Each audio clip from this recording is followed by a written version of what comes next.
আসসালামু আলাইকুম। আপনি দেখছেন ভয়েস অফ দিন।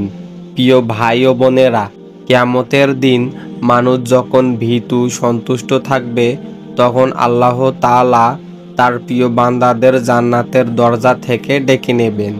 আজকের ভিডিওতে আমরা জানব কে সেই সৌভাগ্যবান মানুষেরা যাদেরকে জান্নাতের দরজায় ডাকা হবে। ১. নামাজ আদায়কারীরা। রাসূল সাল্লাল্লাহু আলাইহি ওয়াসাল্লাম বলেছেন, যারা নামাজে নিয়মিত থাকবে তাদেরকে জান্নাতের দরজা থেকে ডাকা হবে। বুখারী মুসলিম। অর্থাৎ যারা সালাত হেফাজত করবে তারা জান্নাতের বাবুস সালহা দরজা দিয়ে প্রবেশ করবে। ২. রোজাদাররা। রাসূল সাল্লাল্লাহু আলাইহি ওয়াসাল্লাম বলেছেন, জান্নাতের একটি দরজা আছে যার নাম রাইহান। কিয়ামতের দিন রোজাদারকে সেই দরজা দিয়ে ডাকা হবে। বুখারী মুসলিম। শুধুমাত্র যারা দুনিয়াতে রোজা রেখেছে তারা এই দরজা দিয়ে প্রবেশ করবে। ৩. দানশীলরা। রাসূল সাল্লাল্লাহু আলাইহি ওয়াসাল্লাম বলেছেন, যারা দান করে তাদেরকে জান্নাতের দরজা থেকে ডাকা হবে। বুখারী মুসলিম। যারা দান সদকা করতে অভ্যস্ত তাদের জন্য আলাদা দরজা থাকবে। ৪.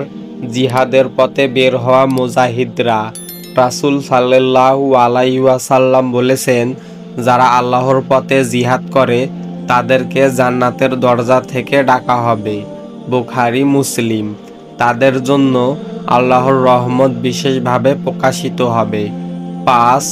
সর্বোত্তম আমলকারীরা। সব দরজা থেকে ডাকা হবে।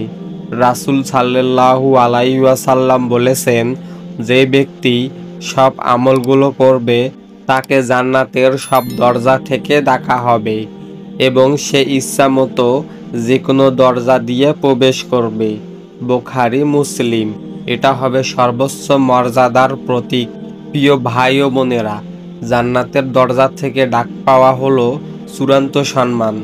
আসুন আমরা নামাজ, রোজা, দান, জিহাদ এবং সব নেক আমলে নিজেদের জীবন সাজাই, যেন জান্নাতের দরজায় আমাদেরও নাম ধ্বনিত হয়।